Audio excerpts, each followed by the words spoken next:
नमस्कार दोस्तों, स्वागत है आपका अपने YouTube चैनल बीडीपी इन्वेस्टमेंट में। और आज के वीडियो में हम बात करने वाले हैं ट्राइडेंट लिमिटेड के ऊपर। दोस्तों, ट्राइडेंट का स्टॉक डिस्कस करने का बहुत बड़ा रीजन है दोस्तों, एक बड़ा अपडेट आया हुआ है, उसके ऊपर हम चर्चा करेंगे। और ये जो स्टॉक है दोस्तों, एक जमाने में बहुत ही अच्छा रिटर्न दिया था, बट कुछ टाइम से दोस्तों ये स्टॉक चल नहीं रहा है। तो काफी इन्वेस्टर के दिमाग में है कि कौन से इंपॉर्टेंट लेवल है और हमारी रणनीति क्या होनी चाहिए इस स्टॉक को लेके, इसमें एड ऑन करें या फिर उसको सेल करके किसी और जगह पे मूव हो जाए। तो इसके ऊपर हम चर्चा करने वाले हैं ट्राइडेंट के स्टॉक के ऊपर। अगर बात करें, ट्राइडेंट एक ग्रुप जो है वो होम टेक्सटाइल में है, पेपर और सैनिटरी में है, यान में है दोस्तों, केमिकल एनर्जी में वो है। तो काफी बड़ी कंपनी है दोस्तों, काफी अच्छा कारोबार चला रही है। और दोस्तों, कल हमने डिस्कस किया था बजाज हिंदुस्तान शुगर के ऊपर। और हमने दोस्तों यहाँ पे आप देखेंगे बजाज हिंदुस्तान में आज 4.20% की तेजी बनी हुई है। HSCL के ऊपर, हिमाद्री स्पेशलिटी केमिकल के ऊपर डिस्कस किया था दोस्तों मंडे, और वहां पे 4% से भी ज्यादा की तेजी है, और 5 दिनों में पिछले 13% से भी ज्यादा की तेजी है दोस्तों। तो ये बहुत ही बढ़िया मोमेंटम चल रहा है दोस्तों। ट्राइडेंट लिमिटेड की अगर बात करें तो यहाँ पे ट्राइडेंट लिमिटेड 33.25 रुपीज का दोस्तों अभी का प्राइस चल रहा है, और 3.74% की तेजी आई है। पिछले 5 दिनों में अगर बात करें तो 3.58% का रिटर्न है। एक मंथ के अंदर बात करें तो 0.15% का रिटर्न दिया है। और 6 महीने के अंदर आप देखेंगे तो दोस्तों 6 मंथ के अंदर भी 4% का रिटर्न है, यानी कि कुछ ज्यादा पिछले एक साल में चला नहीं है, उल्टा 12% का नेगेटिव रिटर्न दिया है। पिछले 5 साल के अंदर बात करें तो 444% का रिटर्न दिया हुआ है दोस्तों। एक जमाने में सिंगल डिजिट स्टॉक था, उसके बाद जबरदस्त तेजी बनी और स्टॉक ने ऑलमोस्ट 64 रुपीज का हाई बनाया, उसके बाद वापस से उसकी दशा खराब हो गई दोस्तों। लॉन्गर रन में अगर बात की जाए तो दोस्तों 6570% का रिटर्न दिया है। 2000 में दोस्तों ये स्टॉक बिल्कुल 1 रुपए से भी कम का प्राइस था, उसके बाद स्टॉक में स्टेडी मोमेंटम आया, कुछ ज्यादा अप एंड डाउन मूवमेंट नहीं आया, बट उसके बाद बहुत ही अच्छा रिटर्न दिया है। तो काफी लोगों के दिमाग में क्वेश्चन है कि हमें क्या करना चाहिए दोस्तों। अगर बात करें फंडामेंटल्स के ऊपर ट्राइडेंट के, तो मार्केट कैप है 16,919 करोड़ का है दोस्तों। और स्टॉक का पी है 42, ROC है 11.9, ROE 11.0, फेस वैल्यू है 1 का, और डिविडेंड यील्ड जो है 1.09% है, यानी कि 1 रुपए का दोस्तों फेस वैल्यू वाली स्टॉक 1% के आसपास का डिविडेंड भी देती है। डेप की बात करें तो 1442 करोड़ का है, और दोस्तों डेप टू इक्विटी है 0.34 करोड़ की।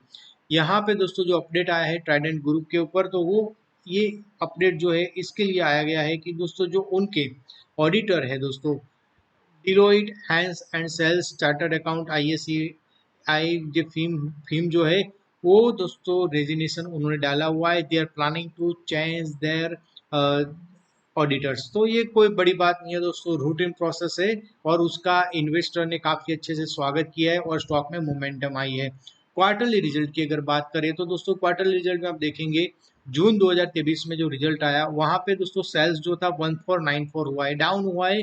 क्वार्टर टू क्वार्टर तो डाउन ही है दोस्तों 1573 से, और ईयर टू ईयर में भी डाउन साइड दिखा रही है दोस्तों कंपनी। ऑपरेटिंग प्रॉफिट मार्जिन जो है वो भी दोस्तों 15% ही आया है दोस्तों, जो लास्ट क्वार्टर में 70% था और लास्ट ईयर में 16% था। तो रिजल्ट अच्छा नहीं था दोस्तों। अदर इनकम अच्छी थी, 11 करोड़ की थी, और इंटरेस्ट जो है वहां पे काफी ज्यादा जंप हुआ है। और ओवरऑल आप नेट प्रॉफिट देखेंगे तो काफी कम हुआ है ईयर टू ईयर और क्वार्टर टू क्वार्टर, रिजल्ट अच्छा नहीं है।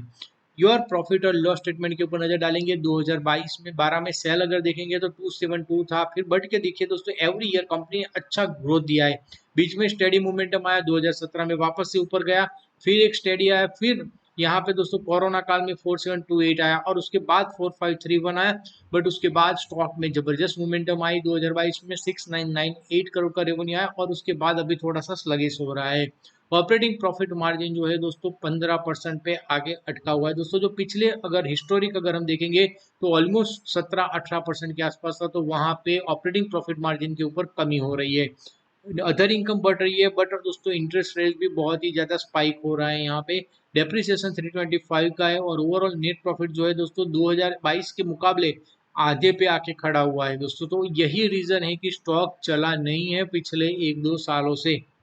अब स्टॉक नहीं चला है तो उसका पीछे का रीजन है दोस्तों उसका टेक्सटाइल बिजनेस, और टेक्सटाइल बिजनेस में दोस्तों अभी जो फॉरेन में एक्सपोर्ट करते हैं वहां पे थोड़ी सी कमी आई है, वहां की मार्केट में प्रॉब्लम है, और गवर्नमेंट भी पीएलआई लाने की सोच रही है टेक्सटाइल इंडस्ट्रीज में। अगर वो डेवलपमेंट होता है तो यहाँ पे री रेटिंग के चांसेस बन सकते हैं।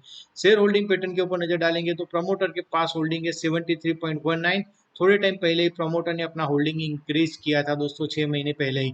तो एक अच्छी बात है, प्रमोटर को अपनी जो दोस्तों है कंपनी के ऊपर भरोसा है। एफआईआई के पास 2.47% का होल्डिंग है, डीआईआई के पास 0.05% का होल्डिंग है, और पब्लिक के पास जो होल्डिंग है वो 23.03% का होल्डिंग है। अदर के पास 1.25 है। अगर पब्लिक शेयर होल्डर के ऊपर थोड़ा सा नजर डाल देते हैं तो पब्लिक शेयर होल्डर में आप देखेंगे कि रेनबो इंटीग्रेटेड टैक्स पार्क है जिन्होंने अपने होल्डिंग बेच दिए हैं। इन्वेस्टर एजुकेशन फंड जो है उनके पास 1.87% का होल्डिंग है। तो यहाँ पे ज्यादातर होल्डिंग जो है वो काफी रिटेल इन्वेस्टर भी होल्ड कर रहे हैं दोस्तों। कोई बिग डील और कोई इनसाइडर ट्रेड रिसेंटली हुआ नहीं है, तो एक अच्छी बात बोल सकते हैं दोस्तों। आप देखेंगे बल्क डील और ब्लॉक डील हुई नहीं है, सिर्फ यहाँ पे 27 मार्च में हुई थी। वो दोस्तों बाई किया था, मधुराज फाउंडेशन ने बाई किया था, और सामने दोस्तों सेल हुआ था। बट ज्यादा ब्लॉक डील नहीं है, क्योंकि पेनी स्टॉक्स में ज्यादा ब्लॉक डील होती है तो एक कंफ्यूजन क्रिएट होता है। अब चार्ट क्या बोल रहा है उसके ऊपर नजर डालते हैं। तो पहले तो दोस्तों ट्राइडेंट का जो सेटअप है वो पुराना ही सेटअप है दोस्तों, कोई नया सेटअप मैंने नहीं बनाया है। जो पुराने हालात थे दोस्तों, जब ये स्टॉक में यहाँ पे दोस्तों एक रेंज बन रहा था दोस्तों, एक रेंज बना था, बड़ा रेंज था, उसको तोड़ दिया, फिर उसी के आसपास चला, और बट यहाँ पे ऊपर पॉजिटिव कोई क्लोज नहीं आया दोस्तों ढंग से, और वापस से नीचे चला गया, काफी नीचे गया, उसके बाद अब बेस बना है। तो अब जो सेटअप बन रहा है इस स्टॉक में, तो यहाँ पे आप एक गौर फरमाइए कि ये जो लेवल है दोस्तों, पिछले 3 से 4 दिन का हाई को कंसिडर करो और यहाँ पे लो कंसिडर करो, तो ये सारे एक रेंज था उसको ब्रेकआउट दिया है दोस्तों। वॉल्यूम भी आया है। आरएसआई की अगर बात करें तो आरएसआई 60 के आसपास है। और सबसे इम्पोर्टेंट लेवल क्या है इस स्टॉक के लिए दोस्तों, तो यहाँ पे एक बार यहाँ पे वाइट बहुत ज्यादा हो गया, बहुत सारी लाइनिंग है, बट यहाँ पे स्विंग हाई से वीकली चार्ट के ऊपर स्विंग लो का जो फिबोनाची रिट्रेसमेंट है वो बहुत ही इंपॉर्टेंट है दोस्तों। क्योंकि यहाँ पे आप देखेंगे कि जो लेवल है उसमें 23.6% का जो रिट्रेसमेंट आ रहा है 35.10, और वो लेवल जब तक नहीं तोड़ता है दोस्तों, यहाँ पे आप देखेंगे वो लेवल बहुत ही इंपॉर्टेंट है। मैं बाकी सारी लाइनिंग है वो निकाल देता हूँ तो you can get the idea for the Fibonacci retracement.